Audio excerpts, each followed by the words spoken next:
Сайн байцгаана уу үзэгч сонсогч уншигтай хүндээ бэлтгэн өргөдөг 100 асуулт нэвтрүүлгийн маань энэ удаагийн дугаар эхлэхэд бэлэн болоод байна. Манай өнөөдрийн нэвтрүүлгийн зочноор нийслэлийн иргэдийн төлөөлөгчдийн хурлын төлөөлөгч Үнэнбатын Оюун Зул хүрэлцэн ирж оролцож байна. Сайн байна уу, танд орой мэндийг хүргье. Баярлалаа. Танд бол үзэгчтэй орой мэнд хүргэе. За юуны өмнө бидний урилгыг хүлээн авч нэвтрүүлэгт маань хүрэлцэн ирж оролцож байгаа танд маш их баярлалаа. Баярлалаа.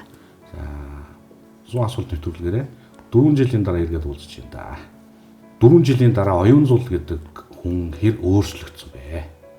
За энэ 4 жил хамгийн түрүүнд энэ 4 жилийг би нэг үгээр татгаж хэлмээр байна. Тэр бол үнэхээр завгүй 4 жил өнгөрлөө гэж. Тэгээ хувь хүнийхээ хувьд ажил амьдралдаа их зүйл суралцсан, бас их зүйл хийж бүтээсэн тийм 4 жил өнгөрсөн гэж хэлж болно. Тэгээд та намайг бас тодтогч хэллээ. Нийслэлийн иргэдийн хурлын төлөөлөгч гэдэг. Тэгэд энэ төлөөлөгч болоод иргэдэд төлөөлөө 4 жилийн хугацаа өнгөрсөн байна. Тэг энэ бол маш их итгэл, үүний цаанаас маш их хариуцлага байгаа. Тэг энэ хариуцлагыг алдахгүй гэж хичээсэн ийм 4 жил өнгөрсөн.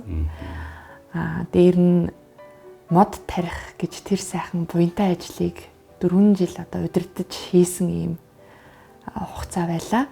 Итгэвтэй. За дээр нь ээж хүний хувьд тийм бас айлын одоо би чинь том охин, за гэр бүлдээ энэ охиныхоо үүргийг гүйцэтгсэн, за дээр нь найз нөхдийнхөө хувьд бас найз нөхрийнхөө үүргийг гүйцэтгсэн тийм л одоо итгэвтэй цаг хугацаа өнгөрлөө дөө. За Оюун Зул маань манай телевиз үзэгчдэд өөрийгөө болон гэр бүлийнхэн сайхан танилцуулаач. За намайг Үнэнбатын Оюун Зул гэдэг. За би айлын том охин, доороо нэг дүүтэй, 10 настай хөөрхөн хүүтэй. За манай аав бол Цахван аймгийн Алдар хаан сумын ийм харьяат хүн. Манай аавын маань ээж авга эмээ маань Цахван аймгийн Алдар хаан суманд төрж өссөн одоо Донойн хөндөй гэдэг газар өссөн. Тэгээд бид бас одоо тэр нутгийн Готов тайж гээд тэр хүний үр удам гэж явдаг. За ээж маань Арангай аймгийн Цэцэрлэг сумын одоо хүн, нагац өвөө эмээ маань одоо тэр суманд амьдардаг байсан. Тэгээ хонгоржийн тал гээд их сайхан газар байдаг. Хүмүүс бол маш их таравхтай гэдгээр нь мэддэг.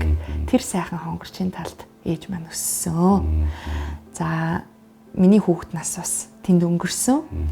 За тэгээ манай гэр бүл 20 гаруй жил Эрдэнэт хотод амьдарч байгаад би Эрдэнэт хотын 10 жилийн одоо 5 дугаар сургууль буюу орхон цогцлборыг 2005 онд төгссөн. За сургуулаа төгсөөд Монгол Улсын их сургуулийг улс төр судлаач нийгмийн ухааны багш мэргэжлэр төгссөн байгаа. За төрийн удирдлагын чиглэлээр мастера хамгаалаад одоо дотоод хэргийн их сургуульд хууль сахиулах удирдлагын чиглэлээр бас докторт суралцж байгаа. За миний хувьд бол багасаа их нийгмийн идэвхтэй ийм хүүхэд байсан. Тэгэл оюутан байхдаа ч гэсэн нийгмийн идэвхтэй. За сургуулаа төгсөөд их сургуульд хэсэг багшилж агаад тэгээд Монгол Ардын намын дэргэдэх залуучуудын байгууллага, оюутны байгууллага, за сургалтын байгууллагт бараг 10 гаруй жил бас намын аппаратад ажилласан байгаа. Тэгээд одоо 2016-аас 18 онд үндэсний цэцэрлэг түрээлэнгийн орлогч дараагаар ажиллаж агаад тэгээд 20 онд нийслэлийн иргэдийн хурлын төлөөлөгч болсны дараагаар намайг одоо нийслэлийн иргэдийн унтны усны их үүсвэрийг хамгаалаа, мод тариа, ногоон байгууламж бүтээ. Тэгээд хамгийн гол нь тэр унтны усны их үүсвэрийг хамгаалахаас гадна нөхөн сэргээ гэдэг энэ үүрэгт ажлыг бас нийслэлийн удирдлагууд надад хариуцуулаад тэгээ би үндэсний цэцэрлэг түрээлэнгийн дараагаар 4 жил ажиллаад тэгээ саяхан ажиллаа бас аль бие ёсоор өөрийнхөө хүсэлтээр хүлээлгэж өгсөн байгаа. За тэгээ ер нь бол энэ бүх ажлынхаа хажуугаар нийслэлийн иргэдийн хурлын төлөөлөгчийн ажлаа бас давхар хийгээ явдаг. Тэг яг нэмж өөрийгөө тодтогдох зүйл маань би ер нь утга гурван зохиол, номтой их ойр хүн. Тэгээ миний хобби бол ном унших. Хамгийн одоо их цаг хугацаагаа зориулахыг хүсдэг зүйл маань. Тэгээ 3 ном бичсэн. Хувь хүний хөгжлийн чиглэлийн 2 ном. Сая 2022 онд бас ногоон байгууламжийн инженерүүдтэйгээ хамтраад мод тарьж арчилж ургуулах тухай тийм гарын авлагыг бүтээсэн байгаа. Тийм. Тэг хүүхэд насны маань өмрөөлөл бол сэтгүүлч болох байсан. Тэгээд яг конкурс дээр сонголт хийхдээ бас арай өөр чиглэлийн мэргэжил сонгосон. Гэхдээ тэр маань миний бас нэг л сонгож болох мэргэжил бас нэг хувилбар л байсан. Тийм. Тэгээд нэг юм жирийн нэг айлын жирийн нэгэн охин ээж улс төрч эмэгтэй байна. За хүүхэд насны эрдэнэ дотоод өнгөрчээ. Хүүхэд дотор нэлээд л нийгмийн идэвхтэй тийм сурагч охин байсан л гэж штэ. Ямар сонгуульд ажил хийж хүүхэд багт? Хүүхэд байхдаа сонгуульд ажил гэхээсээ илүү би мэтгэлцэн элхэх урлагаар хичээлдэг байсан. Бас хаяа өрхөн шүлэг мүлэг хүчин. Тийм. Гэхдээ илүү мэтгэлцээнд цаг гаргадаг байсан.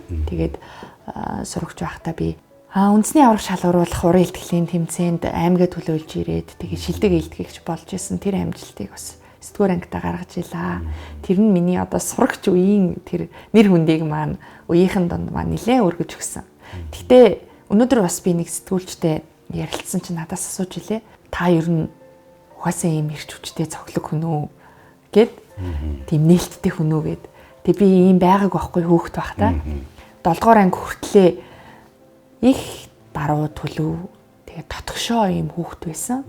Тэг хараамуудаа нэг том шил зүүдэг уртаа үстэй 2 салаа шүлчихсэн. Тэг өндөргээд хамгийн харцаадаг. Тэгээ 7-р ангиасаа би одоо шилжилтийн насныхаа үед өөрийгөө их сайн нээж чадсан. Тэгээ нээснийхаа хүчинд бас ярианы чадвар, өөрийгөө илэрхийлэх чадвар, унших чадвар, бичих чадвар гээд энэ одоо гоё чухал чадваруудаа хүүхэд байхдаа эзэмшсэн. Энэ маань миний өнөөдрийг хүртэл одоо ажил амьдралд маань хамгийн чухал хүч маань болоод явж байна. Магадгүй бүр төрөнгөтэй ч зөвөрлөхээргүй юм үн цэнтэй юм чадвар маань гэж би энэ зүйлсээ таас нэрлэмээр байна тий.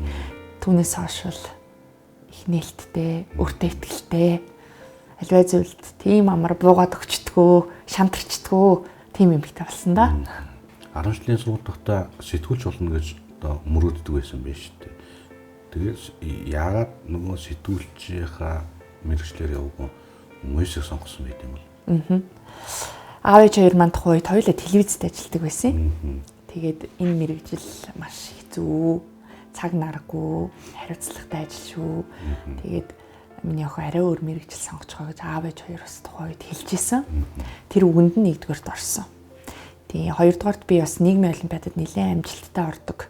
Тийм сурагч байсан. Тэгээд нийгмийн багш маань намайг ерөнхийдөө нийгмээр конкурст төлөөд тэгээд тэрэндээ ч би бас амжилт олсон. Тэгээд хичнээн би сэтгүүлч болж чадаагүй, бас зохиолч болж чадаагүй ч гэсэн хүүхэд насныхаа мөрөөдлийг би 28 настайдаа биелүүлээд 7 гарагийн тэмдэглэл гэдэг анхны ном бичсэн. Тэгээд тэр ном маань тухайн үед бас хөөрхөн бестселлер болж болоод тий. Хүмүүст хүрсэн. Одоо хүртэл тэр номоо ингээ өөрөө уншихад хүмүүст ингээ бэлгэлэхэд үнцэнтэй хэвээрэл байдаг. Дараагаар нь ер нь ингээд нэг өөрийнхөө хүчээр амьдралаа амжилтаа босгоцсон тийм залуучууд байдаг штэ.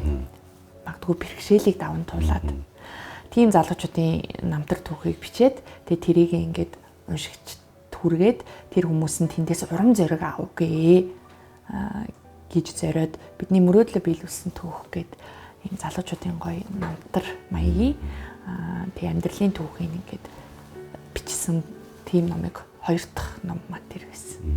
Тэгээ 4 хэлсэн 3 дахь ном нь мат тарихтаа олмоотой ийм 3 номыг бүтээсэн байгаа. Тэгэхээр би мөрөөдлөө биелүүлсэн байгаа юм. Дээр нь би ер нь их юм итгэвтэй хөвгтэй гэжээ.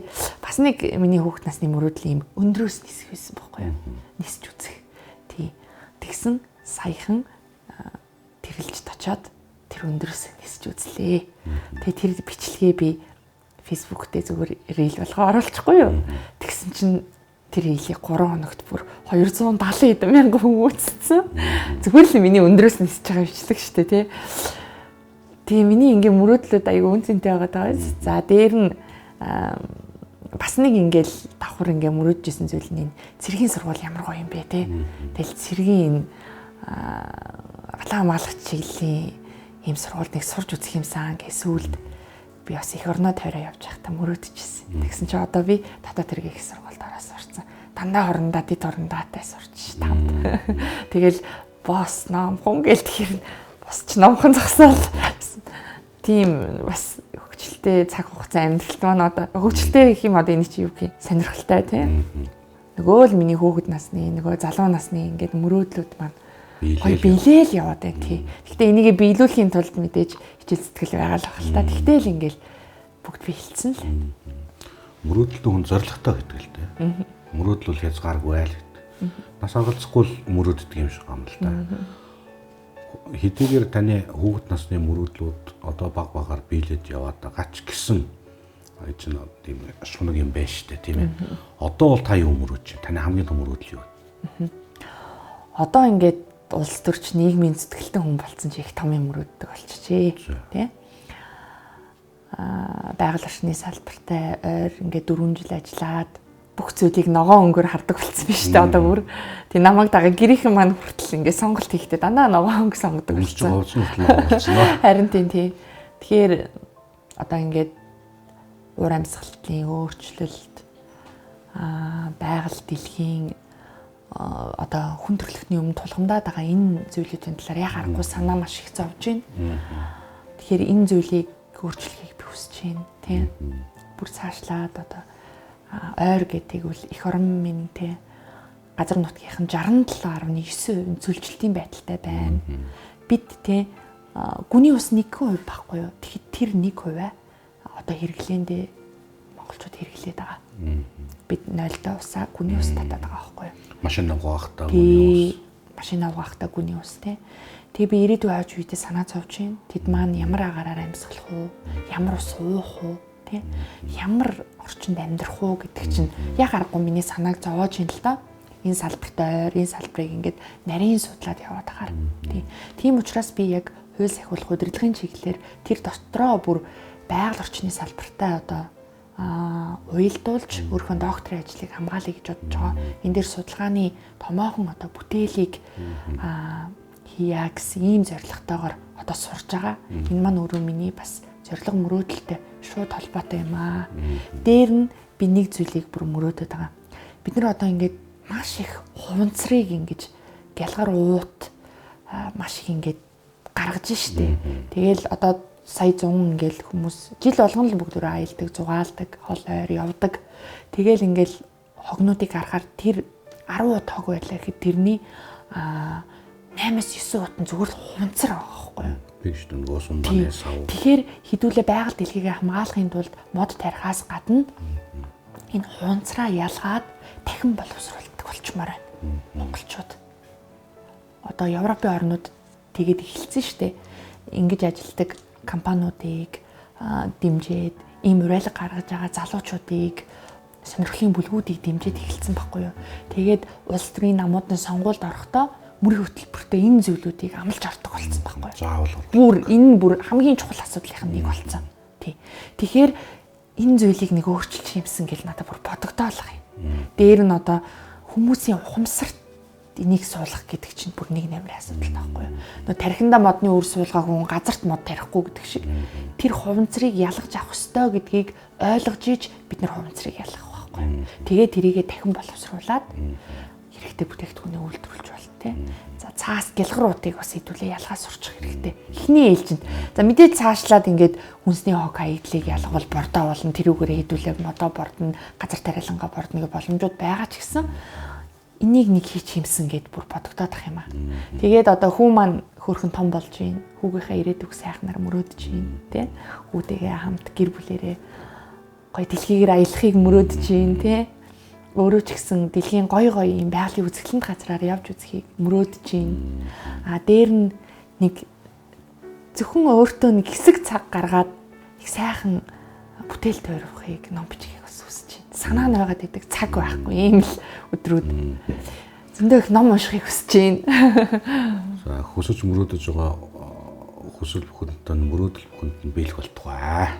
За спортын хувьд ямар спортыг дэмжидгийг, хичээлдгийг, зөв ажил төрөл ихтэй хүн спортод цаг зав гаргадаг юм уу яадаг юм?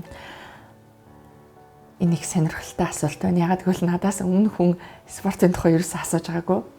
Тэгээ би тийм өөрөө их спортлог хүн бол биш л дээ. Гэхдээ өвн хүүхд тогтоо өндөр охин байсан. Тийм өндөр байсан. Сагсуулууд ололцоогоор. Тий. Тэгээд нэг тийм эхлэл цэгийн маань нэг тийм буруу эхлүүлсэн юм шиг байгаа. Тий. Гэхдээ би спортод маш их дуртай. Тамирчдын хөдөлмөрийг, спортын салбарын хөдөлмөр зүтгэлийг өндрөөр үнэлдэг. Тэгээ та түрүүн бүр тодтогч асуулаа шүү дээ. Ямар нэг спорттой холбогдсон уу гэд. Тийм зүйл бол харин байгаа. 2017-8 оны үед үндэсний цэцэрлэг түрээлэн дээр байтын талбай байгуулагдах ажлыг одоо байтын спортын талбай байгуулагдах тэр ажлыг анх одоо гар бие оролцож эхлүүлж исэн хүмүүсийн нэг нь би юм байгаа. Тухайн үед би хүрээлэнгийн орлогч дараагаар ажиллаж исэн. Тэгээд тэнд маш гоё байтын талбайг холбооных нь байгуулад одоо тэгээд олимпиад бас нэлээд амжилттай ордог болчихсон ирээдүйн олимпийн медальтнууд төрөх боломжтой юм салбар болсон. Тэгэхээр энэ спортод бол би бас нэг тодорхой хэмжээний оролцоо байгаа. Тэгээ саяхан надаа Монголын байтын холбооны удирдлагууд маш гоё юм байтын номсон бэлгэлсэн. Тэр нь бүр үнэхээр гоё. Тэгээд тэрийгэ бариад талбай руу гарч энэ салбар руу, энэ спорт руу бас хичээлнэ гэсэн тийм төлөвлөгөө надад байгаа. Тийм надад ингээд энэ их стресстэй, энэ их ачаалттай үед би ингээд төвлөрхийг нэг хэсгэн ч гэсэн тайван байхыг, өөртөө цаг гаргахыг хүсдэг болчиход байна л да. Өмнө нь бол ингээд болгоо яваад байдаг гэсэн чинь сүүлийн үед ингээд нөгөө бас нэг шилжилтийн нас яваад байгаа юм шүү. Тий. Тэгээ тийм зүйлийг миний бие оюун санаа надаас хүсэж байгаа байхгүй юу. Тэгэхээр би тэрийг энэ байтын одоо спорттой холбоё гэж зорж байгаа. За Эрдэнэтийн хотод ирээд оюутан болсон. За сургууль соёлдоо явсан. Төгснөө. Таны ер нь ажлын анхны гараа хаанаас эхэлсэн бэ? Би ч бүр оюутан болол ирээл цагийн ажил хийж эхэлсэн шүү дээ. Хүнсний дэлгүүрүүдэд бүтээгдэхүүн идэвхжүүлэлт хийдэг, бүтээгдэхүүн ярьдаг, танилцуулдаг, амтлагаа хийдэг тийм. Тэндээс хүртэл маш их зүйл сурсан. Тэгээд хамгийн анхны ажил маань би одоо Улаанбаатар их сургууль гэдэг одоо бол МУС-тэй нэгдсэн л дээ. Тэр сургуульд бас нийгмийн ухааны багшаар анх ажилд орж илээ. Хагас жил гаруй ажиллаад тэгээд ажлаа өрчилсөн байна. Тэгэхээр яхахгүй анхны ажил маань их сургуулийн багшийн юм ажил байсан. Би ч одоо сургуулаа 2009 он төгсөхдөө Монгол улсын шилдэг оюутан болж төгссөн шүү дээ. Ерөнхий сайд тухайн үед баяр дарга байсан. Баяр даргаас би шагнал гардаж авч ирсэн шүү дээ. Тэгээд тийм оюутан ажил дээр гарахад ажил нь бэлэн байгаагүй л байхгүй юу. Би өөрөө ирж хайж ингэж олсон. Хичнээн мундаг, хичнээн шилдэг, хичнээн онд сурдаг, хичнээн амжилттай оюутан байсан ч гэсэн ажлын байран дээр гараад хүссэн ажлаа олж аваад ажилтаа болтол нэлээд хүнээс цаг хугацаа төвчээр авьяас чадвараар шаардсан шүү. Тийм тэрийг одоо энэ оюутан дүүнер маань ойлгох хэрэгтэй. Тэгэхгүй тэгэл өөртөө бардаал би юм онцордог би ингээл ажилтаа гэж. Тэгэл маш хурдан одоо амжилтанд хүрэх гээл, маш хурдан өөрийгөө үнэлүүлэх гээл, магадгүй маш хурдан төрөнгөтэй болох гол тийх бол шаардлагагүй баха. Тийм тэр чинь тийм амар биш. Тэгээ нөгөө яваад идэг штэ 40 настай, 50 настай хүмүүсийн амьдралд бити 20 настай байхдаа 30 настай байхдаа шунаа гэд. Тэр бол яг үнэн гэдгийг би ойлгож байна. Одоо бол та улс төр живэгтэй. Улс төр гэдэг зүйл рүү ер нь хизээ яваад орсон та.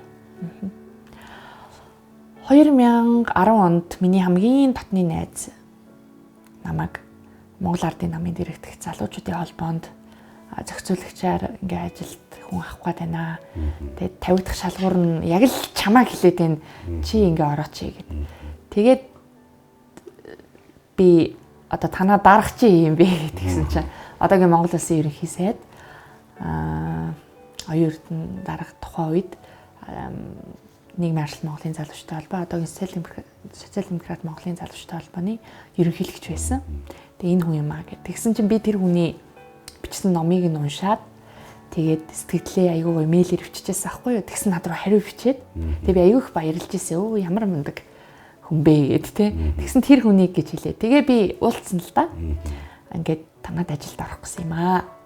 Та юу гэж бодож байна гэд уулзаад ярилцаад энэ залуучдын холбоонд зохион байгуулагчаар ажилд ороод жилийн дараа нарийн бичгийн дарга болоод тэгээ одоо би чинь дэд ерөнхийлөгчөөр нь сонгуульд ажилтаа шүү дээ.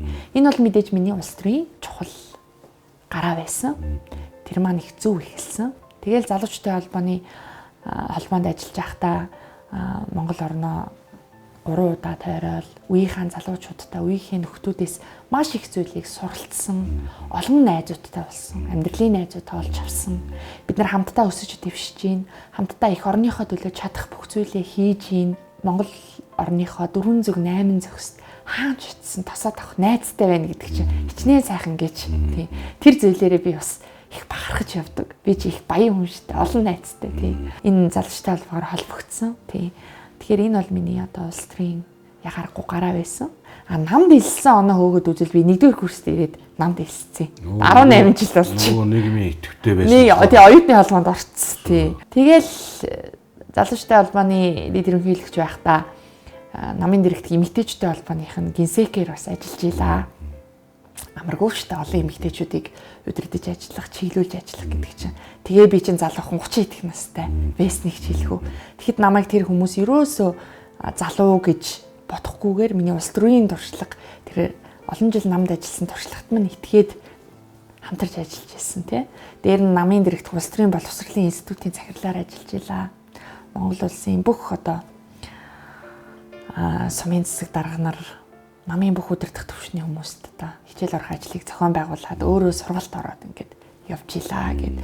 Намын түүх маань бол их баялгаа. Гэхдээ би нөгөө хүмүүс хэлдэг штэ нэг цүнх баригч нам дагсан одоо юу ч гэдгийг ингээд нэг зарим нэг байдлаар энийг сөргөөр тайлбарлаад байдаг. Гэтэл яг намын гишүүн болоод энэ намын үйл ажиллагаанд оролцоод явхаар энэ дундаас хүн маш их зүйлийг сурч хувь хүн хөгждөг.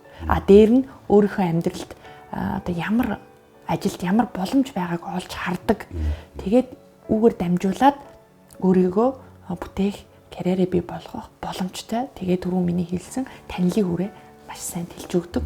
Тэгээд нөө танилтай бол талын чинээ гэж монголчууд ярьдаг шүү дээ. Тэгээд дээр нь эх орныхоо төлөө бодлого тодорхойлох, үзэл бодлоо илэрхийлэх, гар бие оролцож хөдөлмөрлөх тэр боломжийг бий болгож өгдөг байхгүй юу? Тэгэхээр энийг бид бас зөвөр ойлгох хэрэгтэй. Таны амьдралдаа баримталдаг зарчим юу вэ? Би амьдралынхаа зарчим, хувийнхаа зарчимд үнэхээр хатуу. Би ер нь их тийм төвчээртэй хүн шүү дээ. Залуу хүнд байхааргүй төвчээртэй гэж хэд хэд хүнээс би сонсч байсан. Аливаа зүйлд их хатуу байр суурьтай. Энэ аяг энд байх ёстой л бол энд байх ёстой гэдэг тийм хандлагатай. Гэхдээ сүүлийн үед жоох уяатан болоод байгаа. За яг жоох ингэж тий. Энэ зарчим маань надад ингээд төрөлхийн байсан гэхээсээ илүү аав ээжээс маань өвлсөн зарчим, аав ээж маань хүмүүжүүлсэн зарчим. Дээр нь одоо энэ нийгмийн олон хүнтэй харьцаж нийгмийн дунд яваагийн хувьд ийм өөрөөсөө илүү хүмүүсээс би маш их зүйлийг суралцдаг байхгүй юу. Тэгээ энэ бүхнээс үүссэн зарчим. За хамгийн түрүүнд аливаа зүйлийг хийхдээ олон талаас нь бодохыг хичээдэг. Бодохгүйгээр ямар нэгэн үг хэлж үйлдэл хийхийг би хүсдэг. Заавал боддог. За дараагаар нь сонгосон сонголтондоо тууштай байж хэлсэн үг хийсэн үйлдэлтэй эзэн байхыг хичээдэг. За дээр нь би хүнлэг байхыг хичээдэг. Хүн байхыг. За тэгээ бүр тодтгол би чи эмэгтэй хүн, ээж хүн те. Энэ эмэгтэй хүний энэ хайрлах гэдэг тэр одоо нандин мэдрэмжийг би ажил дээрээч, амьдрал дээрээч зарчмаа болгоод явахыг хичээдэг. Энэ гурван зүйлийг одоо илүү төлөхөө бодож явдаг та. Тэгвэл таны нандиндаг зүйл юу? Гэр бүл. Хамгийн нандин зүйл маань би айгүй оюутан байхдаа ингээд нилээн юм тухайн үеийн айгүй алдартай улс төрч нөлөө бүхий хүнээс асууж ирсэн байхгүй юу? Таны нандиндаг зүйл юу вэ? Таны хамгийн эрхэм зүйл юу вэ? Гэр бүл гэж хэлчихсэн. Би бол бодохдоо ингээд их орон улс төргөө лекц уншиж байгаа хүнээс чинь би нэг тиймэрхүү хариулт хэлэх болов гэж бодохгүй юу? Тэгээд тэгсэн чинь өөрөө энэ бидний хайртай хүмүүс энэ гэр бүл чи өөр их орон байхгүй юу? Тэ? Тэгэл миний хувьд гэр бүл маань дээр нь нэмээд хэлэхэд миний үзэл бодол, үнэт зүйл, миний зорилго мөрөөдөл, миний үнэт зүйл. Намайг хамгийн их тодтогч өгдөг зүйл. Энэ бидний амьдарч байгаа энэ нийгмээс хамгийн их харамсаж явдаг зүйл юу вэ? Хүн болж төрчөөд, хүн биеийг олцоод, ээжээсээ хүүн охин нь болж төрчөөд амьдралдаа эзэн болж чадахгүй. Амьдралаа ингээд цөмд нь хайцсан. Өөртөө итгэхгүй шүү дээ. Өөрийнхөө төлөө хичээхгүй байгаа тийм хүмүүсийг харахаар би маш их харамсдаг. Яагаад энэ хүнтэй энэ амьдралаа өөрийгөө хайрлахгүй байгаа юм бэ? Яагаад өөрийнхөө төлөө хичээхгүй байгаа юм бэ? Тэ? Яагаад дандаа бусдаас юм хүсээд байгаа юм бэ гэж би боддог. Тий. Тэгээд ер нь бол хүн өөрөө өөрийнхөө амьдралд эзэн болоод өөрөө өөрийгөө дайчлаад явбал болохгүй бүтэхгүй зүйл гэж байхгүй. Ямар ч асуудлыг, ямар ч одоо хэцүү зүйлийг даваад гарах тийм хүч чадал хүнд байгаа гэж би итгэдэг. Ямар зүйлд та илүү бодиттой хандахыг хүсдэг юм? Хүмүүсийн үзэл бодол, хандлага тэр зүйлд бодиттой хандахыг хичдэг. Тий. Тэгтээ тэр нь үнэн байх хэрэгтэй. Тий. Тэгээд аливаа зүйлийг түрүүн би танд хэлсэн ш нөгөө боддог гэд ихэр судлах үнэн байна уу? Удлаа байна уу? Шинжлэх ухааны магадгүй үндсэлтэй байна уу? Үндсэлгүй байна уу? Хэр удаан оршин тогтнох юм? Төр зурах юм уу? Гэдэг дээр нэлээд бодож дүгнэхийг хичээдэг. За өдний хүртэл одоо явж байгаа эмэгтэй улс төрчин байна. Өдөрт галбан тушаалч зөндөө хийж байлаа тийм ээ. Шийдвэр гэдэг зүйлүүд байгаа шүү дээ. Олон ч одоо шийдвэрийг ажил албан дээрээ, амьдрал дээрээ одоо гаргаад явж хүн болгон шийдвэр гаргаад явж байгаа шүү дээ. Эргээд нэг харахад гарч ирсэн шийдвэрээс энэ өстө миний хамгийн зөв маш сайн шийдвэр байсан та гэсэн шийдвэр ямар шийдвэр? Би өөрийнхөө гаргасан аль шийдвэрт алдаа гаргасан гэж би бодохгүй байна. Өнөөдрийг хүртэл. Тий. Амьдрал дээрээ ч тэр, ажил дээрээ ч тэр. Тэгээд шийдвэр гаргах төвшөнд очоод би нэг 4 жил болж штэ, тий. Байгууллагуудад нийслэлийн бодлогыг тодорхойлоод, тий. Тэгээд миний зарчим байдгийн аливаа шийдвэр гаргахдаа 100% миний зөв гэсэн тийм зарчмыг хизээж баримтлахгүй. Энэ бол маш том алдаа. Тэгвэл хэний зөв юм? Тухайн зүйлийг мэддэг, чаддаг, хийдэг тийм мэрэгжлийн хүмүүсээс нь асуух, тодруулах, тэр хүмүүстэй хамтарч хамтын шийдвэр гаргах ч өөрөө зөв шийдвэр байдаг. Тэгээд дээр нь би ямар ч шийдвэрийг гаргахдаа үргэлж хүнийг боддог. Хүн гэдэг чинь хамгийн үнэтэй зүйл шүү дээ, тий. Хүн бодохгүй гаргасан шийдвэр бол тэгэл ер нь удахгүй дээ. Тим шийдвэр гаргадаг удирдагч ч нэг удаан оршин тогтнохгүй. Тэгэхээр би хүний бодсон шийдвэрийг гаргахыг бас хичээдэг. Залуу эмэгтэй хүний хувьд таны хийж исэн зүйлүүдээс хамгийн галзуу зүйл юу? Галзуу зүйл үү? Тэгээд би чинь эмэгтэй найзуудтай, эмэгтэйгээсээ илүү бүгч бол эрэгтэй найзуудтай тий. Тэднэртэйгээ хамт одоо байх тэр цаг хугацаа бол бас их хөвгчлээ байдаг. Тэгэл нөгөө ийм нэг нийгмийн салбарын, улс төрийн салбарын хүмүүс чинь ер нь нэг жоохон тийм бие барих юм биш үү олны дунд. Дээр нь зарим үед өөрөөрөөж байж чадахгүй. За тэгэл нэг инээ чанайж магадгүй нэг баяр ёслол тэмдэглэхтэй хүртэл ингээл их болгоомжтой байдаг ч юм те. Гэтэл би чинь залан хүн шүү дээ. Надад өөрөөрөө байх нөгөө магадгүй тиймийг сахилахгүй, диггүй, томоогүй оюун зүйл байгаа бол тэрийг хаяа бас гаргамаар байна шүү дээ тий. Тэгэхээр тэр яг өөрөөрөө байж тэр диггүй, сахилахгүй тэр оюун зүйл гарч ирсэн тэр цаг хугацаа хамгийн хөвгчлээ. Тэгээ тэр зүйлийг би ямар хүмүүстэй хамт байхдаа гаргадаг гэвэл найзтайгаа байх та. Өөрөөрөө илүү гоё, сахилахгүй, диггүй байж чаддаг. Маш их зүйлийг яриад ингээд маш гоё чанга ингээд инээгээд тий. Тех бол дуртай тэр. Гэтэ яг тийм цаг бас их баг гарах юм аа. Уулз яал гээл нэг хайдаал нэг болцох юм. Тэгээ ер нь бол байгаль гараал ингээл нэг агаарслагтай ингээл нэг өндөр уултай, өргөн мөрөнтэй гоё юм цэвэр агаартай тийм орчинд байх юм амар үнцэнтэй санагддаг болчихжээ.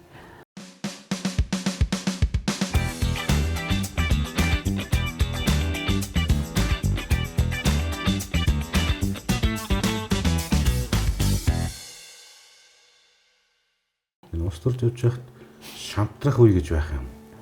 Хэрвээ байдаг бол юунд шантрах юм? Шантрна хаяа. Гэхдээ маш богинохоо хугацаанд удлаадаа 3 хоног л шантрна. Тэгэл босоод ирнэ. Юунд шантрах? Худал зүйлийг үнэн юм шигээр намайг гүтгэхэд би шантардаг. Тэгээд намайг тэ мэдхгүй ээжиж мэддэг юм шиг доромжлоход би шантардаг. Тэгээд хувь хүнлүү маань миний үнэт зүйл рүү халтахад би шантардаг. Гэхдээ одоо ингээд ер нь тиймэрхүү зүйлүүд нь алтгаа бэлж ин дөө. Ягаад гэвэл миний үнэн надад байгаа байхгүй юу? Тэгээд цаг хугацаа харуулж байна. Тэгэхээр энэ зүйл намайг хаяа шантраадаг. Одоо бол шантраад чадахгүй шүү дээ. Намайг ингээд хүн чинь ингээд юмд суралцдаг юм байна шүү дээ. Багаар тийм. Тэгэхээр намайг нэг хэр баргийн зүйл бол шантраад чадахгүй. Гэхдээ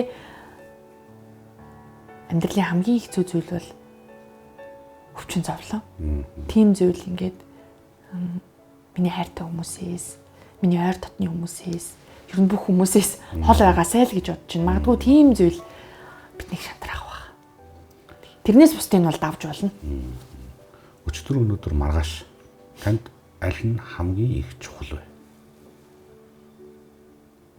Ямар хэцүү асуулт вэ? Гуруулаа чухал санагдаад байна. Гэхдээ би заавал нэг нь хэлэх хэрэгтэй юу? Өнөөдрийг хэлээ да. Яагаад гэвэл өдөр бүхэн үнцэнтэй байхгүй юу?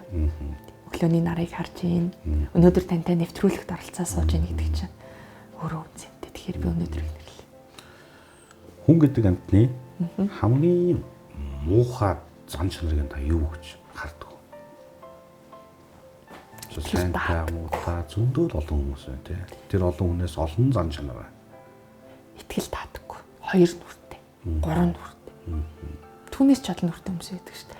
Тийм зүйл итгэлийг маань ерөөсөө таадаггүй. Дээр нь цаг хугацааны одоо хэмжүүрийг давж чаддаггүй. Сонгосон сонголтондоо үнж хийж чаддаггүй. Тийм зүйлүүдэд би дургу. Хүний тийм зан чанарууд надад таалагддаг. Тэрнээс бусад зүйлийг бол тухайн хүний одоо хэн байх, хэн байсан хамаагүй. Одоо тэр хүн ухамсарлцсан, ойлгоцсон, хичээж байгаа бол тэр хүнийг одоогор нь хүлээж авах хэрэгтэй шүү дээ. Та бол өөрөө хэр итгэл дааж чадах хүн бэ? Би итгэл дааж чадна уу? Тэрэндээ итгэлтэй байна. Би өөрийгөө хамгийн сайн мэддэг шүү дээ, тийм ээ. Одоо ингэж эргээд харахад та нэг өөрийнхөө амьдралыг нэг эргээд хардаа. За залуу хүнд ч гэсэн олон зүйлүүдийг хийж хэрэгжүүлсэн байгаа шүү дээ. Нэг бахархмаар, огшмоор ямар зүйл? Нэг завгүй дуу идэг шүү дээ. Тэгээ ээж намайг тэгдэг байхгүй юу? Энэ дуу яг чиний дуу гэдэг. Ямар их завгүй юм өдөр хоногуд өнгөрсөн гэж та бодож байна. Би аюу хичээсэн байхгүй юу? Яагаад гэвэл надад бэлэн зүйл амьдралд маань юу ч байгаагүй. Аав ээж минь хүмүүжил эрүүл саруулын бие махбод маань оюун санаа маань л байсан. Энэ хүртэл явах амаргүй шүү дээ. Би 33 настай нийслэлийн иргэдийн урлын төлөөлөгч болсон эмэгтэй байхгүй юу? Би бүр 20 онд сонгуулийнхаа сурчлагыг би хасах данстай эхэлжсэн гээл та бод. Болчдөг юм бэл. Хүмүүс мөнгөтэй биш. Хийж бүтээ гэсэн үнийг сонгодог юм билээ шүү дээ. Яг улс төрлөө орох гэдэг нь тий. За үндсэн одоо асуулт руугаа оръё. Тэгэхээр би ингээ бахарах зүйл их байна л да. За хамгийн сүүлийнхаас нь ингээд явъя. За хамгийн түрүүнд би Улаанбаатар хотын уул шүглсэн. Тэгээ үндэсний хэмжээнд цорын ганц байдаг цэцэрлэг түрээлэнд тэрбум мод тарих үндэсний хөдөлгөөний хүрээнд 80 мянган модыг тарих ажлыг би удирдах зохион байгуулсан. Дээр нь 170 мянган модыг ингээ арчилж ургуулах тэр ажлыг би удирдах зохион байгуулсан. Ургалт нь 96.5% тэгээ та боддоо гоё гоц. Нэг мод таривал нэг насны буян, 2 мод таривал хойд насны буян гэдэг штеп. Тэгэхээр манай хамт олон хэдэн насныхаа буян хийсэн юм бэ те? Тийм гоё юм буянтай ажил хийсэн. Энүүгээрээ би үнэхээр бахархдаг. За тэрний өмнө болохоор би эх орноо бүтэн 5 удаа тойроод хүний хөгжлийн чиглэлээр сургалт хөтөлбөр зохион байгуулад нацагд орж байгаа миний нутаг шүлгэн дээр гардаг тэр бүх үзэсгэлэнт газруудыг давхар өөрөө үзээд аялаад ингээд явсан. Тэ? Тэр бол миний бас яхаарахгүй амьдралын маань олон жилиг зориулсан юм цаг хугацаа. Тэрүүгээрээ бахархаж байна. За мөн миний хамгийн бахархалтай зүйл бол би ээж хүн сайхан хүүтэй тийм. Тэгээд хүүгээ төрүүлээд өсгөөд ингээд гэр бүлийнхэнтэйгээ хамтдаа ингээд өсгөөд явж байгаа. Энийгээ би бахархал гэж хэлэхгүй бол сталдс болох байх тийм. Тийм. Энэ зүйлүүдийг хэлмээр байна. Дээр нь би ном бүтээсэн хүн. Тэгэхээр энэ бол хүн болгон ном бүтээдэг гэж би бодохгүй байна. Тэр 2 ном бичээл, 3 ном бичгээд би аюух ядарсан, оюуны хувьд ачаал авсан. Тийм тэгэл нэг ард нь гараал. Тэгэхээр энэ бол яхахгүй бас миний бахархал. Эдгээр зүйл намайг татдагж өгнөө амьдралд маань. Магадгүй хожим үр хүүхдүүд маань, ач зээнэр маань тий энэгээр маань бахархах байгаал гэж бодож. За одоо мод руу жоох орноо хэл. Нэгэд одоо мод руу халтирчнийх одоо. За жилд нэг 2 удаа сайхан мод тарих юм аа.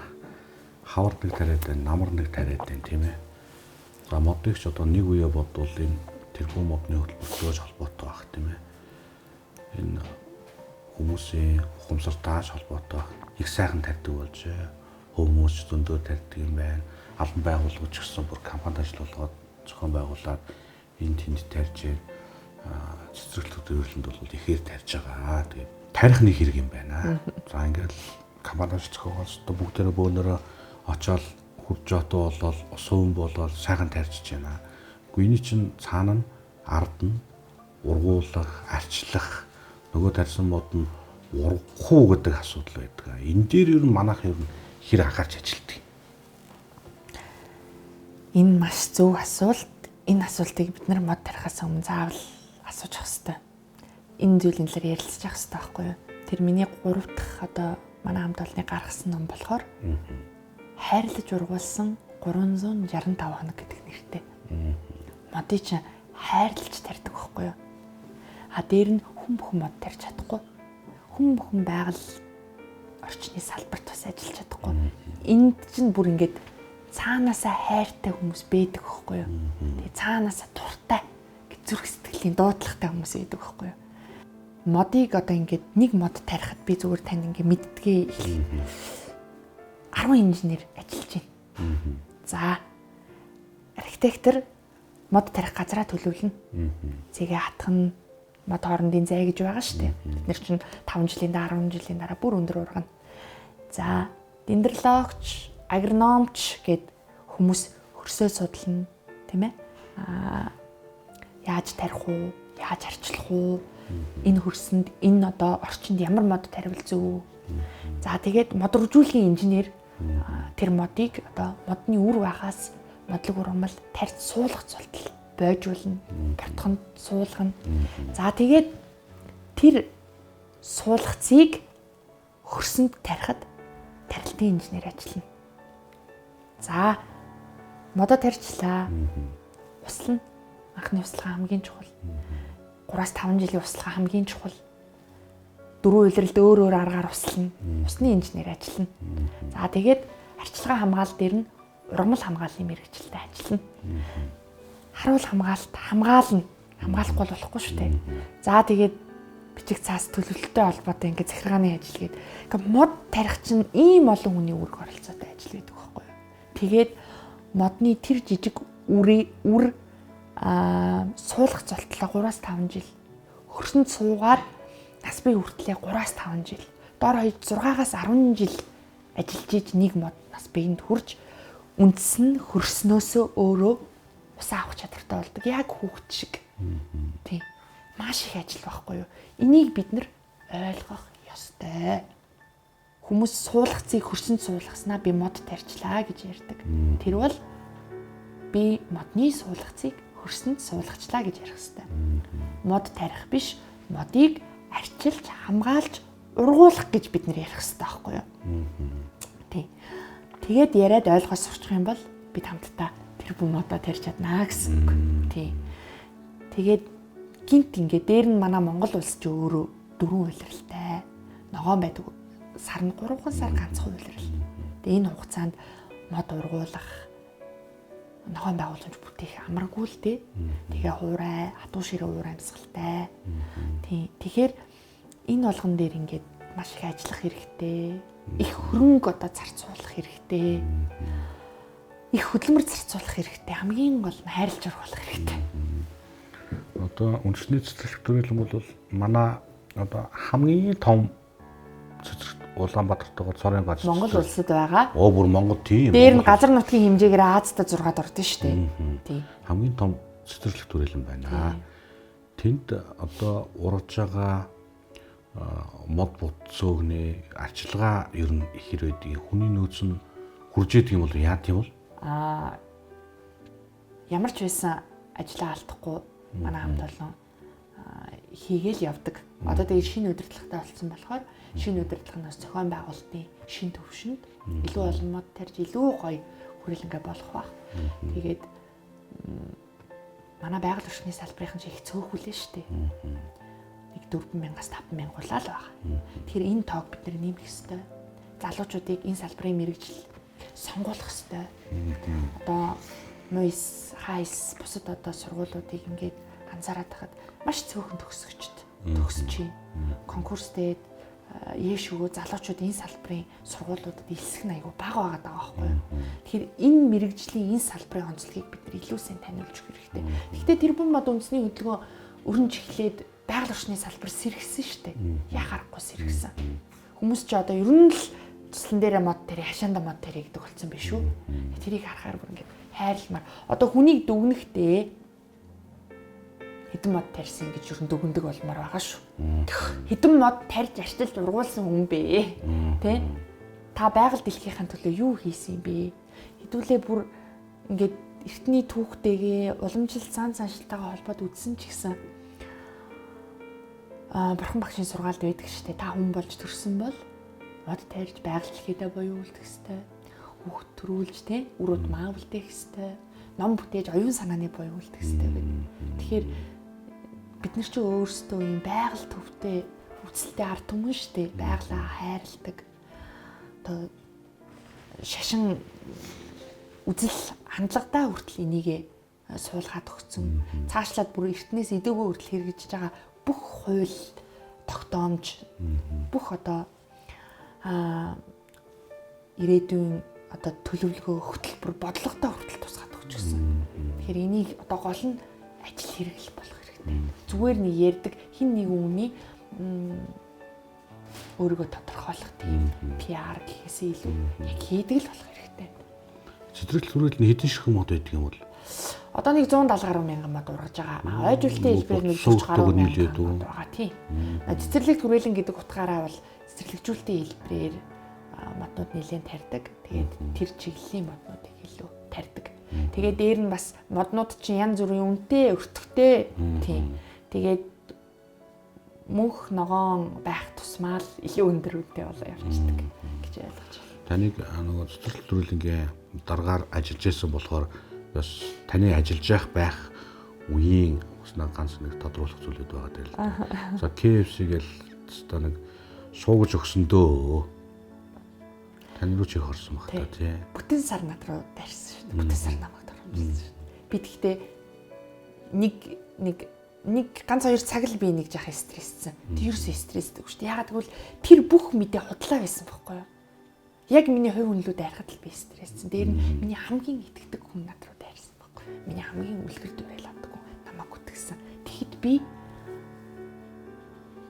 нэг хэсэг ганц 2 цаг жоох стресссэн.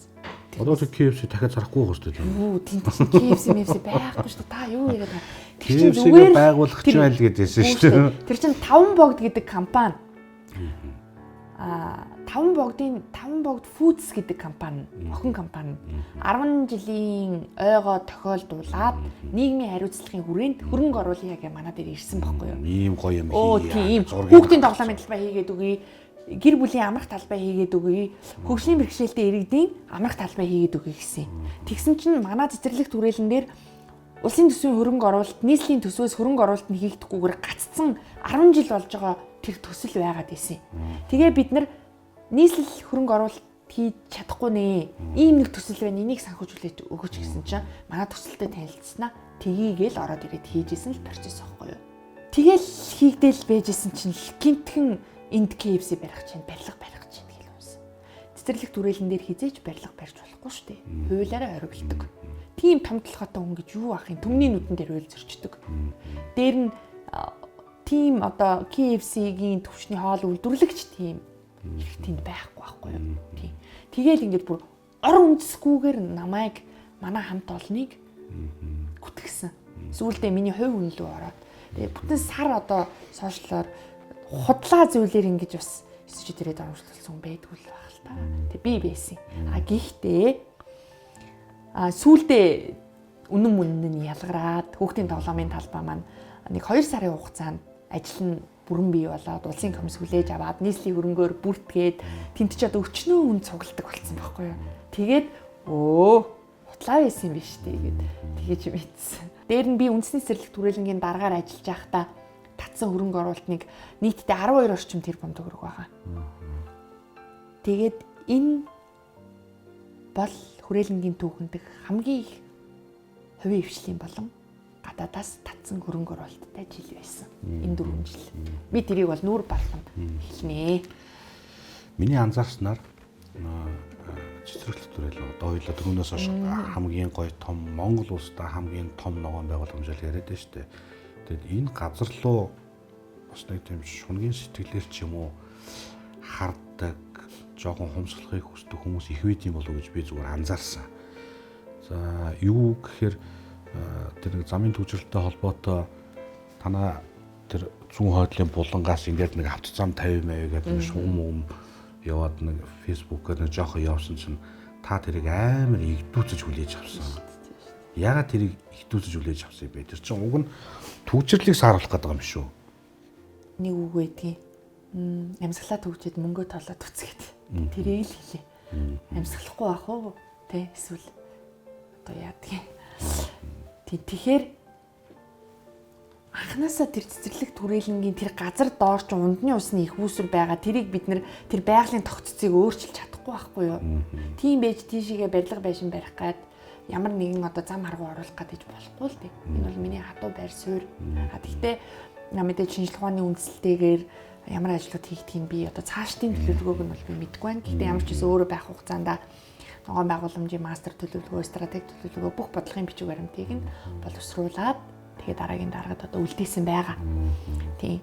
Тийм шунгийн хүмүүс байдгийн байх уу? Байлгүй яг мэдэрсэн үү? Одоо та бодолтой ингээд хүрээлэнгийн арын замаас хойш ингээд битүү барилга байгаа шүү дээ. Бүр ингээд тулаад ирсэн барилгууд ч гэсэн зөндөө байгаа шүү дээ.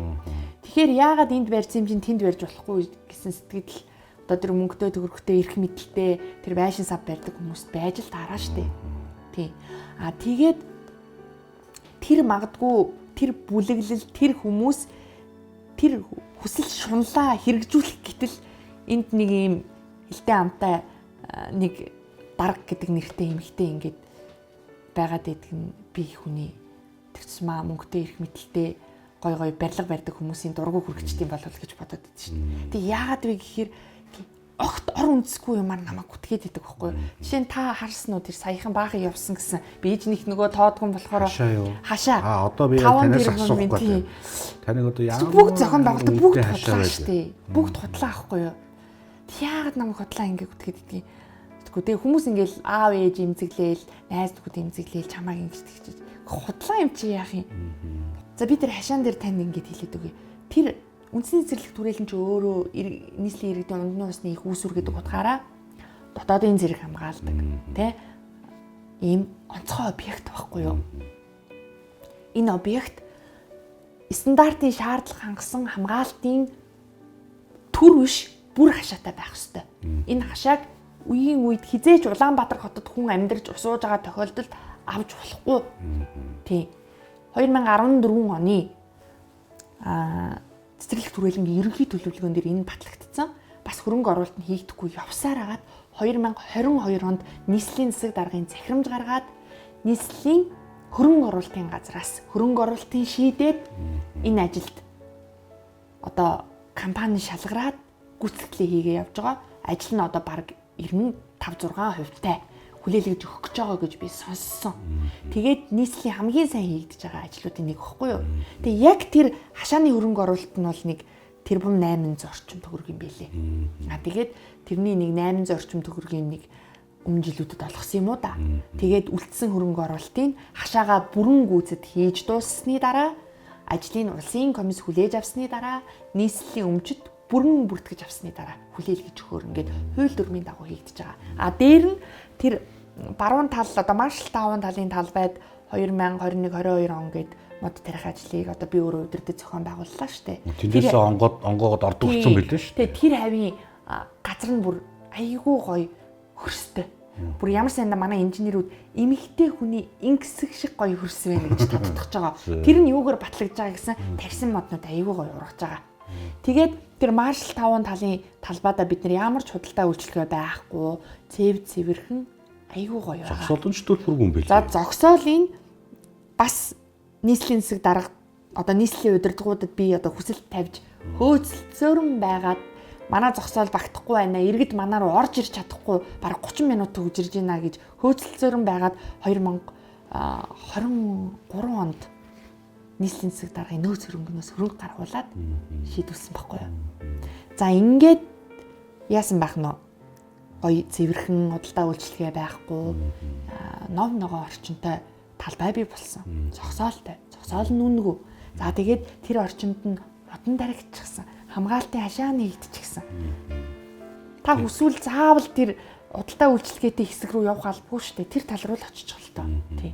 Ийм болохын төлөө манай хамт олон 4 жил хичээсэн шүү дээ. Аав сүүлийн үед намайг би гэж юусоо ярьж болохгүй дарга марга гэж бити яриад одоо хүмүүс дургу болцсон гэд. Тийм болохоор би ингээд хийсэн ажил бүх зүйлээ одоо ер нь ингээд амжилт маань миний ганц амжилт юусоо биш хамт олонний багийн амжилт байхгүй. Нэг хэсэг чинь тэр хойтлоор орж байгаа хэсэг өгч танаа үндэсний цэцэрлэгт хүрээлэн орж байгаа хэсэг. За бараг л наран туушиг болсон байсан шүү. За тэрийг сүүлд нэг харахнаа сайхан цэгцэлсэн байлээ. Иргэдтэйгээ ойлголцоход нөгөө үйлчлэгээ үзүүлдэг хүмүүстэй худалдаа наймаач шингодтойгоо ер нь хэр хэцүү байсан бай ойлголцоход. Хэцүү байхтаа л гэж бодож чадсан. Тэгээд хамтдаа шийдэж чадсан. Эхний байдлаар. Тэр хүмүүс ч гэсэн хүн байхгүй юу? Тэр одоо нэг түцнийх нь ард 3-5 хүн ажиллаж байна. За тэр 3-5 хүний ард дахиад үр хүүхэд тань ижлэн байгаа байхгүй юу? Тэгэхээр тэр аль хүрээлэн анх байгуулагдахад л тэр түцнүүд байсан. Тэгж ярих юм бол тэр худалдаа үйлчлэгийг бүр задгаа эхэлсэн шүү дээ. Тэгэхэд ямар ч байсан боломжийн хэмжээнд нөгөө түрээслэгчтэйгээ худалдаа үйлчлэгийн эрхлэгчтэйгээ ойлголцоод аль талаа ботсон иргэдээ бодоод эмх цэгцэнд нь оруулах гэж бид нэр 4 жил хичээсэн. Одоо бол бид нар харьцангуй ойлголцдог болцсон. Тэгээ дараагийн илүү гоё болох тийм зохион байгуулалтууд нь хийгдээд яваад байх. Тэгээ хүн ер нь өөрийнхөө үр хүүхдийг хизээч муулдаггүй шүү дээ. Өөрийнхөө нутаг усныхаа ер нь монгол хүнээ ч муулах дурггүй шүү дээ. Би бол хүрээлэнтэй холбоотой ямар ч хүмүүсийг муулахыг хүсэхгүй байна. Тий. Тэр хүмүүстэй чи хамтраад 40 жил ажиллалаа шүү дээ. Тэр хүмүүсийн хүчээр энэ хүрээлэн оршин тогтнож байгаа байхгүй. Эзэн нөхгүй бид нар чинь. Савдгна гэдэг шиг л. Таны хамгийн сайн хийж чаддаг зүйл юу вэ? Хамгийн сайн хийж чадах зүйл би өөрийгөө хувийнхаа хувьд Монгол улсын иргэний үүргээ одоо сайн биелүүлсэн тийм иргэн байж чадна гэж нэгдүгürt бодож байна. Хоёрдугаарт хүнийхээ хувьд маш сайн хүн байж чадна гэж бодож байна. Гуравдугаарт яг хийдэг ажилтайгаа холбоод хэлвэл иргэдээ төлөөлсөн маш сайн иргэн байж чадна гэж бодож байна. Сурч боловсрч яваа залуу улс төрч эмэгтэй хүн байна. Хүн ер нь бол өхөн хөлөө суралцна гэж байгаа шүү дээ. Та одоо юунд хамгийн ихээр хурдан суралцахыг хүсэж байна? Хамгийн ихээр суралцахыг байгаль орчны салбарын нарийн мэргэжлэр өөрийгөө илүү хөгжүүлэхийг хүсэж байна. Энэ салбарт илүү их одоо зүйлийг хийж бүтээхийг хүсэж байна. Тэгээд дээр нь боломжийг зөвхөн одоо монголоор харах биш, олон улсын түвшинд харж хэлийн гадна байгаа боломжуудыг их орондоо татаж авчрахыг хүсэж байна. Одоо нэгэнд та энэ мод байгаль орчны салбар руу эргэж болов ер нь орцсон бах уу? Орцсон бах тийм ээ. Одоо дахиад нөгөө цэцэрлэг түрээлэнгээ тухайлах хоёлаа. Яри. Одоо ганцхан байгаад байгаа.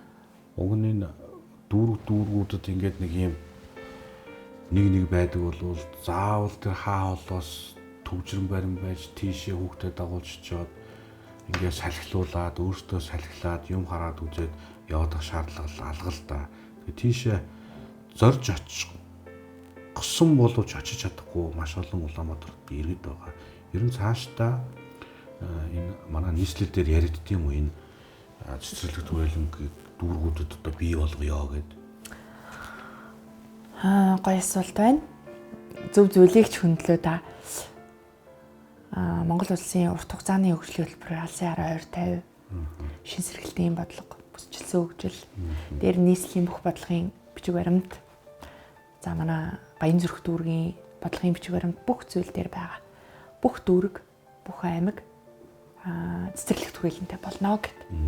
Тэр ажлыг хийх гэж зорж байгаа салбарынхаа хүмүүс юу гэж хэлдэг вэ гэхээр үндэсний цэцэрлэг түрээлэнгийн алдаа оноо дээр суралцсан. Алдааг нь бити давт. Оноонд нь оноо буюу зөв хийсэн зүйлээс нь суралцсан. Бид нарт магадгүй гадны цэцэрлэг түрээлэнгүүдээс туршлах судлах зүйл их байгаа. Тэрнтэй бас танилцах хэрэгтэй. Гэхдээ бидний хамгийн ойр байгаа нүдээр үзээд гараар бариад болох зүйл бол үндэсний цэцэрлэг түрээлэн. Тэгэхээр энэ хүрээлэнгийн олон жил ажилласан ажилтаа албаагчдаас туршлах судал бодит нөхцөл байдалтай нь очиж танилцал гэж хэлдэг юм. Тэгэхээр ямар хот гоё вэ гэж ногоо хотл гоё байхгүй юу? Ямар орчин гоё вэ гэж модтой орчин, цэцэгтэй орчин, цэцэрлэг түрээлэл гоё байхгүй юу? Тийм.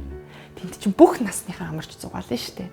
Тэгээд ийм мод тайрдаг ногоон байгууламж, байгаль дэлхийдэг ойр ажилтдаг хүмүүсийн стресс багтай байдаг гэсэн. Бусад ажил мэргэжлийн хүмүүсээс тий айгүй өөдрөг байдаг гэсэн. Тэгэхээр ишэл одоо хэдүүлээ бөөндөл ормоор байна. Оюун зул маань нэлээд эрч хүчтэй цоглог дайчин ус төрчин бүтээлтэй. Ер нь ингээд урам зоригтой алхаж явхад таныг ер нь юу төлөвлөж өгдөг юм? Ямар хүчин зүйл вэ? Оюутан байхад манай ангид улс төрийн эдийн засаг ордог байсан багш дандаа ингэж хэлдэг байсан байхгүй. Алив улс орныг хөгжүүлэх гэвэл эрүүл мэнд боловсролын салбарт нь анхаар гэд. Энэ хоёр салбар хөгжижүүл тухайн улсаар хөгжинэ гэд. Тэгээ би тэр үгийг ингээд бүр ингээд кодлоод тархинд авцсан. Угсаа ч зөв л хэлсэн л дээ багш маань. Тэгээд би төлөөлөгч болсныхаа дараа энэ 4 жилийн хугацаанд яг энэ салбарууд руугаа аюухан анхаарах гэж хичээсэн. Тэгээд дээр нь мэдээж эмэгтэй хүний хувьд эмэгтэйчүүд рүүгээ арай илүү биднээс хайр халамж шаарддаг ахмадууд руугаа хүүхдүүд рүү хөгжлийн бэрхшээлтэй одоо хүүхд охчууд бол иргэд рүү ингээд чиглэсэн олон ажлуудыг хийх гэж хичээсэн. Үр дүнгээ өгсөн зүйлүүд зөндөө байгаа. Тэд нар дундаа нөгөө багшийнхаа хэлсэн боловсролын салбарт л гэхэд би одоо нэр дэвсэн тойргийнхоо бүх улсын сургууль цэцэрлэгт шаардлагатай техник тоног төхөөрөмжөөр хангах ажлыг зохион байгуулсан. Энэ нь одоо багш нарын, ажилчдын, сурагч дүүнэрийн маань, цэцэрлэгийн бяцхан дүүнэрийн маань, тэдний ээж аав нарын талархлыг айгүй хүлээсэн. За тэгэл манай дүүрэгч айгүй том дүүрэг 400 гаруй мянган иргэдтэй алтан бус тоогоор энэ хүмүүст одоо бүгдэнд нь эрүүл мэндийн үйлчилгээ үзүүлэх хэцүү шүү дээ. Тий. Тэгэнгүүт энэ асуудлыг нь одоо шийдэхийн тулд анхан шатан шийдъя гэж хичээгээд бүх өрхийн имлэгт шаардлагатай техник тоног төхөөрөмжөөр хангаж одоо анхан шатны үзлэг онцлогоог нь хийдэг чирэгдэл багтаа болох гэдэг шүү дээ. Тэр асуудлыг нь бас зохион байгуулж шийдэж өгсөн. Тэгээ энэ нь өрхийн имлэгийн эмч ажилчдын иргэдийн талархлыг хүлээсэн ажлуудын нэг л дээ тий. Тэгээд энэ бүх талархлаас энэ бүх хийсэн ажлын минь үр дүнгээс би аягүй хурамцарх авдаг. За яг одоо улс төрч хүнийхээ хувьд хийсэн ажил тэр хийсэн ажлынхаа үр дүн тэрний үр дүнг үзсэн хүмүүсийн сэтгэлээс би аягүй урам зориг авдаг. За яг ингээд наахан амьдрал дээр ингээд харавал хайртай дотны хүмүүсийнхаа урмын гоё үгээс урам зориг их авдаг. Найз нөхдийнхөө, хамт олонныхоо, хамтран зүтгэгчдийнхаа тэр сэтгэлийн яг үнэн сэтгэлийн үгээс нь аяга хурам зэрэг авдаг. Тэр бол миний хувьд витамин. Хамгийн сүүлд хинээс сайхан үг сонсов? Өнөөдөр чинь би ингээд нөгөө хоёр ярилцлаганд орчиж байгаа болохоор сэтгүүлч нараас гоё үг сонсож байна. Хамгийн сүүл танаас сайхан үг сонслоо. Өглөө бас сэтгүүлчээс гоё үг сонссон. Тэгээд би ингээд нөгөө олон нийтийн сүлжээнд аягүй итгэвтэй байдаг. Дээр нь хөвлөлт их нээлттэй байхыг хичээдэг. Одоо нөгөө түрүүн хоёлаа ярилцчихсэн сайн муу сөрөг юм гараад тодруулъя гэж хүрээд ирдэг сэтгүүлч нарт би аягүй их баярлалтай шүү дээ. Тэр чинь нөгөө танаас салбарын онцлог шүү дээ. Яг үнэн мөннийг олох гээд шүү дээ. Тэгхгүйгээр ингээд үнэн мэдгэдэггүй, худлаа нь мэдгэдэггүй. Хоёр талын байр суурийг сонсох гээд байгаа байхгүй юу? Тэгэхдээ нөгөө тал нь тодорхойгүй байр суурь шүү. Нөгөө талаас нь тодруулж болохгүй. Тэгэхээр миний байр суурийг сонсох гээд ирэхэд би бол ямар ч сэтгүүлчд нээлттэй ярилцлага өгдөг. Дээр нь хийсэн ажил, амьдралтай холбоотой, үзэл холбоотойгоо холбоотой бүх юмыг би нээлттэй олон нийтийн сүлжээн дээр бичээд ингэ явуулдаг. Энэ нь бас намайг хүмүүст өөрийгөө танилцуулах, өөрийгөө одоо яг үннээрээ ойлгуулахад нэлээд дөхөн болдгийм болов. Тэгээ ер нь ямар ч юмыг цаг хугацаал шүүдэг юм да. Тэгээл юм нээлттэй л хүн байхыг хичээдэг. Тэртээ тэргүй би нийгмийн салбарын хүн юм чи нээлттэй байхгүй, хаалттай байж болохгүй шүү дээ. Тэгтээ сонгуульд өгөхөөр дүр эсгэж нээлттэй байх гэж, сонгуульд өгөхөөр дүр эсгэж сайн хүн болох гэж, сонгуульд өгөхөөр шин дүр бүтээх тийм хүмүүсийг хараад би бол гайхдаг. Би бол тийм хүн биш. Оюун зул ямар хүн байсан яг тэрүүгээрээ л одоо байна, ирээдүйд байна л гэж боддог. Шин дүр бүрдүүлэх ямар ч шаардлагагүй. За хүнээс бол сайхан урмын үг сонсоод тэрэндээ урамшаад одоо их сайхан байдаг юм шүү дээ. Гэвч та өөрөө хүнд ер нь хэр урам өгч чаддаг вэ? Нэг яриан дээрээс хэдэн жилийн өмнө энийг би аюул сайн ойлгосон. Өөрөө ингээд нэг авах туртай хүн биш үү? Сайхан үг авах туртай. Тэгвэл яг энэ шигээ бусдад сайхан үг өгөхийг хичээж эхэлсэн. Тэгээд ямар ч байсан. Тэгтээ нөгөө зүгээр нэг ингээд дүр эсгэж биш. Үнэхээр тэр хүн мундаг байвал, үнэхээр тэр хүн чадчихвэл тэрийг шууд хэлцдэг. Тэгээ тэр хүн хичээж ивэл магадгүй миний нөгөө тавиад байдаг тэр шаардлага шалгуурт тэр хүн хүрч ивэл би шууд хэлцдэг. Чин сэтгэлээсээ. Тэгээд танд ийм боломж байна. Та цаашдаа өсөж дэвших боломж байна. Тэгээд та ингээд энэ дөрвөн хүүхдийг эрүүл сарвал төрүүлж өсгөөд магадгүй ингээд гэр бүлд чи асуудал байсан ч та тэрийг даван туулах гад хичээж байгаа тий. Ажлын байр чинь таныг ингээд дарамттай орчинд байлгаж байгаа ч та ажлаа алдахгүй ажиллаж байгааг би харж байна. Та ямар мундаг юм бэ? Эн чинь таны давуу тал шүү. Хичээгээд байна. Утгагүй таныг амьдрал шагнах боломж гарч ирнэ гэж шууд хэлчихсэн шүү дээ. Бидний амьдарч байгаа нийгэмд болохгүй бүтгүй зөндөл олон асуудал байгаа шүү дээ. Таны хааснаар бид яг алинаас нь эхлэх хэрэгтэй. Өөрөөсөө эхлэх хэрэгтэй. Яагаад гэвэл гэр бүлийн гишүүн бүрээс гэр бүл бүрддэг. За тэгээд гэр бүлээс одоо хороо, дүүрэг, улс орон өөрөө бүрддэг байхгүй юу? Тэгэхээр хүн бүр дор бүрнээ өөрөө өөрийнхөө биед, оюун санаанд өөрөө амьдралд эзэн болох хэрэгтэй. Бид нар ингээл өндөр хөгжилтэй орнуудын жишээг аягүй авч ярих дуртай шүү дээ. Тэрс маа японочдыг аягүй ярьдаг Азийн орноос тийм. Япон соёл, Япон хүмүүжил. Тэгэл Солонгост ажиллаж исэн гэсэн. Өстой ажлыг хийгээ сурцсан да. Угаасаа л илүү л байдаг л да. Яхахгүй Солонгост ажиллаж исэн хүмүүс. Бидраас илүү хөдөлмөрч байдаг байхгүй шантардггүй тийм. Тэрэн шиг бид өөрөө өөрийнхөө ажил амьдралд эзэн болоод эхлээд өөртөө ажиллах хэрэгтэй. Өөрөө сайн хөдөлмөрлөх хэрэгтэй. Өөрөө хичээх хэрэгтэй. Өөртөө боломжийг нээх хэрэгтэй. Дээр нь хүмүүс нэг юм сэтгэл зүйтэйгээ холбоотой бүтээмж нь аягүй буураад амьдралын тэмүүлэл нь багасчдаг гэж би ойлгодог. Ер нь бол хүн чинь сэтгэлийн амтан гэж бид нар ярьдаг шүү дээ. Тэр сэтгэл зүйгөө удирдах аягүй чухал өөртөө ажиллахад. Тэгээ ер нь альваа ингээд асуудал, бэрхшээд, стресс, гониг, гутрал тэр зүйлийг хүн хэний хүчээр даван тулдаг гэж өөрийнхөө хүчээр даван тулдаг. Өөр хэний ч хүчээр биш. Өөртөө сайхан ажиллаж сурах, өөрийгөө чагнах, өөртөө цаг гаргах хамгийн чухал.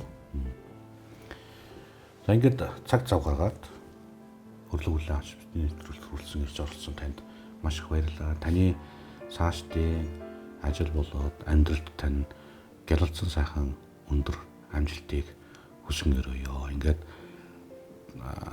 дараа дахин уулзах ирүүл тавья. За баярлалаа. Миний одоо яриаг анхааралтай сонсож сонирхолтой асуултуудыг магадгүй хаамч одоо хариулж байгаагүй тэр сонирхолтой асуултуудыг асууж намайг ингээ яг энэ цаг хугацаанд маань өнгөтэй оршоосон танд маш их баярлалаа. Баярлалаа.